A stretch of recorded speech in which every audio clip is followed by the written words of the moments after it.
On Monday night, President Trump's budget office issued a memo that directed agencies to cut off all federal spending outside of payments to individuals. The Trump administration issued this order even though this spending was authorized and appropriated by Congress and intended to benefit the American people. So my first question is very straightforward. Do you believe that this action by the President to cut off federal funding authorized and appropriated by Congress was lawful?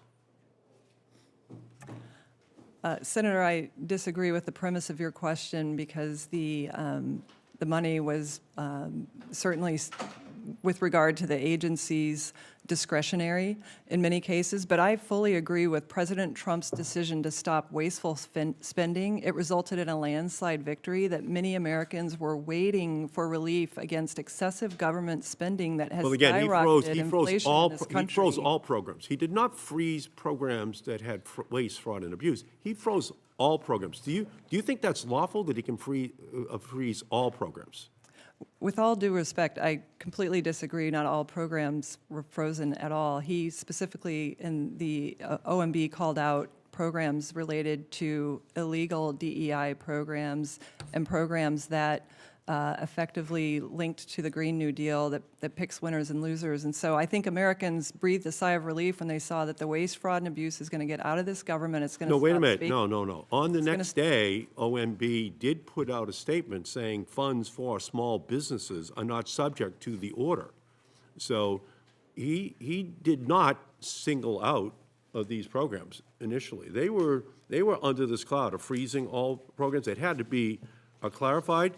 And that's good for small businesses, but only for now. This uncertainty, the cloud which was placed over the head of small businesses across the country, that could return at any moment. It's just a dangerous precedent that the President set. So, Senator, if I could add, there was no pause in the individual assistance. I hope that that you would hold President Trump to upholding the law. And if President Trump asked you to do anything illegal or unconstitutional in your role as SBA administrator, would you say no?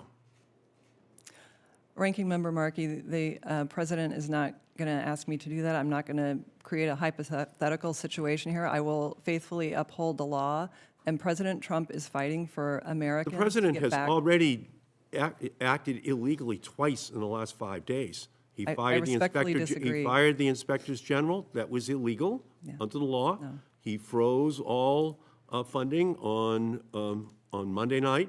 That was also against the law. So it's not as though he won't ask you to do something illegal, unconstitutional. He's been doing it all week, and this is the first week. So let me move on. Since its creation in 1982, Ranking Member Markey, if I could just SBI for the record note that these were not illegal actions. I support the President's actions. It's in his right to select the members of the executive branch. That's what he was doing. And he certainly is in the right to stop wasteful spending, as most presidencies do when they come in to cause wasteful spending. Thank you. No, the President violated a statute by firing the Inspector General. It requires 30 days' notice. It's a statute passed by Congress, signed by a president. It's a violation of the law. He does not have the ability to be a king. Senator, I believe there's precedent for this, and it's in his right as the head of the executive. Now, let me move on to SBIR, which has had staggering success across the country, and especially in Massachusetts. Overall, Massachusetts has received 26,000 SBIR and STIR grants, $9 billion in funding, and I strongly believe in these programs and their potential for just supercharging our economy, as those programs have in Massachusetts and states all across the country. And when I met with you, you mentioned that SBIR awards should be awarded on a merit basis. And I agree wholeheartedly that merit drives innovation. So will you commit to working with me and the committee to ensuring that any SBIR, STTR reauthorization effort maintains a merit-based process and does not limit innovation?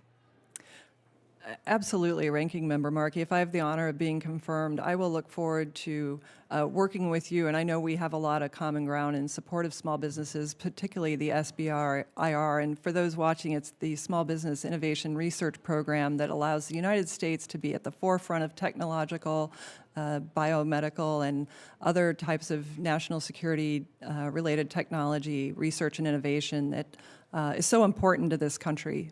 Thank you. Okay, thank you.